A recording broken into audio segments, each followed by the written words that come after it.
And I was doing some research on you. There was a moment when you were at Starbucks where you felt like you'd been sold a dream about your life was about, and you found yourself working at Starbucks. Can you take us into that whole passage of play with what happened there? Yeah, it was wild. It was post-college, post-university.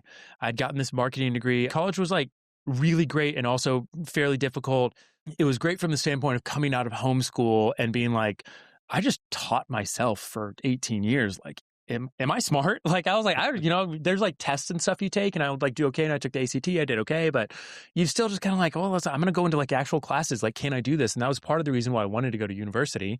I was going to go pre-med, and then kind of along the way, 3 years in, I was like, this might not be my path. Slightly neurodivergent or not neurotypical, whatever you want to call it. Bulk memorization has never been one of my strong suits.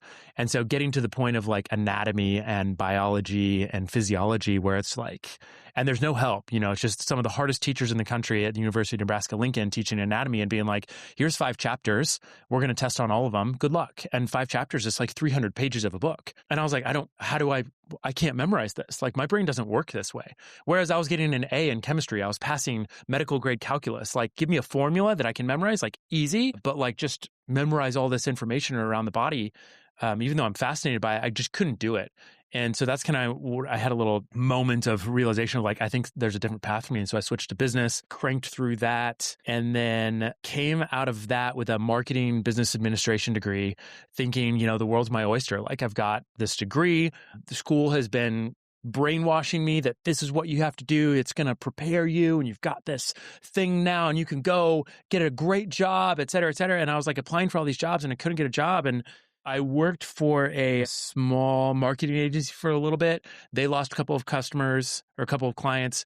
They let go of a couple of people on the team. And I was like, well, I need a job. And so I got a job at the local Starbucks a couple blocks away. And I was working it close enough that I could walk. And I remember walking home from Starbucks one day, and it just hit me. And I started crying because I was just like, I've been sold a lie. I just spent 5 years busting my butt, spending tens of thousands of dollars to get this piece of paper that said, you can go now live the dream. And I'm working at Starbucks making, I don't even know what it was, $17 an hour, $20 an hour, like basically the equivalent of like $28,000, $30,000 a year. And being like, this isn't the dream that I was sold. Like, and I mean, I was looking for a job the whole time. And then that's when, around the time when I found kind of my first real job, which was running events in the Midwest.